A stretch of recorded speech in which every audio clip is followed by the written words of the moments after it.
Bonjour à tous.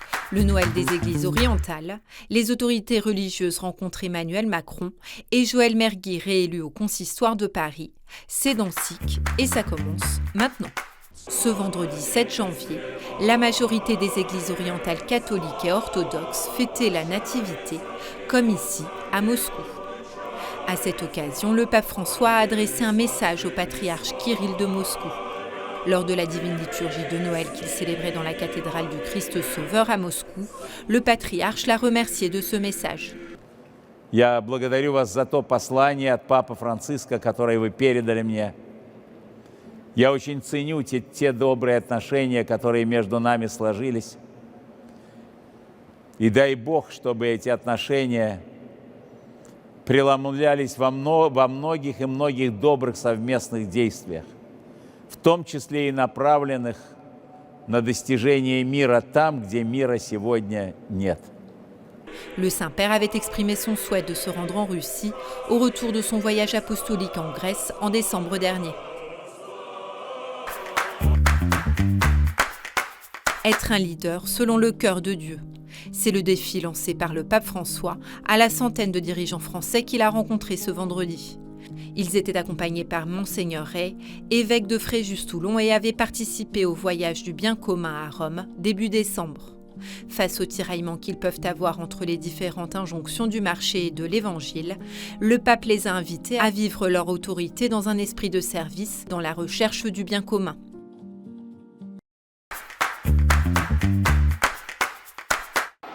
Ce mercredi 5 janvier, Emmanuel Macron a rencontré les représentants des différents cultes en France.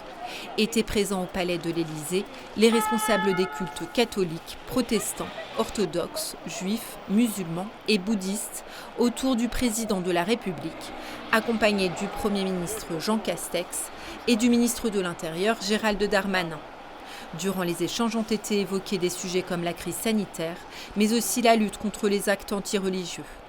Emmanuel Macron a souhaité rassurer les représentants religieux sur le rôle important des cultes au sein de la République, en particulier durant la crise sanitaire.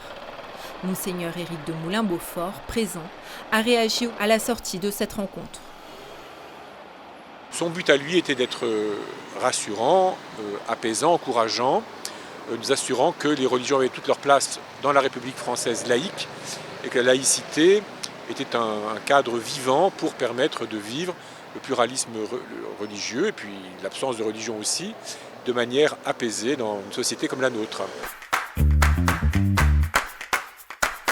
Lors de la première séance de l'année 2022, ce mercredi 5 janvier, Joëlle Mergui a été réélu président du consistoire israélite de Paris et d'Île-de-France.